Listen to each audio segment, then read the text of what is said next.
আসসালামু আলাইকুম। আজকে আমি আপনাদেরকে অসাধারণ একটি টিপস দেখাবো, যেটার মাধ্যমে আপনি যেকোনো ধরনের ডিজাইন করা ছবি অথবা যেকোনো ধরনের কার্টুনকে কিভাবে অ্যানিমেটেড করতে পারবেন সেটা আমি আপনাদেরকে দেখাই দিব। আমার আইডি ফলো দিয়ে রাখুন এরকম নতুন, নতুন ভিডিও পেতে। তো ১ম এ আপনি আপনার যে পছন্দের যে Google ব্রাউজার আছে, সেই Google ব্রাউজারে চলে যাবেন। আমি এখান থেকে Google Chrome এ চলে গেলাম। এখানে লিখলাম অ্যানিমেটেড ড্রইং।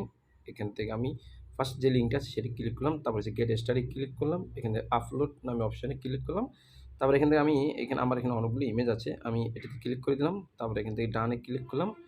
ডানে ক্লিক করার পর নেক্সট এ ক্লিক করে দিলাম। এটা স্ক্যান হচ্ছে। স্ক্যান হওয়ার পর আমি এগ্রি তে ক্লিক করে দিলাম। এগ্রি তে ক্লিক করার পরে নেক্সট, এখান থেকে আপনি চাইলে ক্রপ করতে পারবেন কতটুকু অংশ আপনি রাখতে চাচ্ছেন। সেই অংশটুকু আপনি চাইলে এভাবে ক্রপ করতে পারেন। এরপর আমি নেক্সট এ ক্লিক করে দিব। নেক্সট এ ক্লিক করার পরে এখানে সিলেকশন মার্কটা ফুললি নিতে পারে নাই।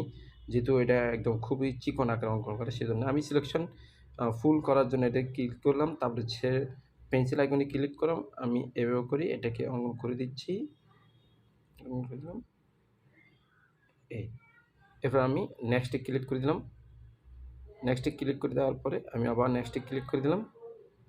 নেক্সট এ ক্লিক করে একটু ওয়েট করতে হবে।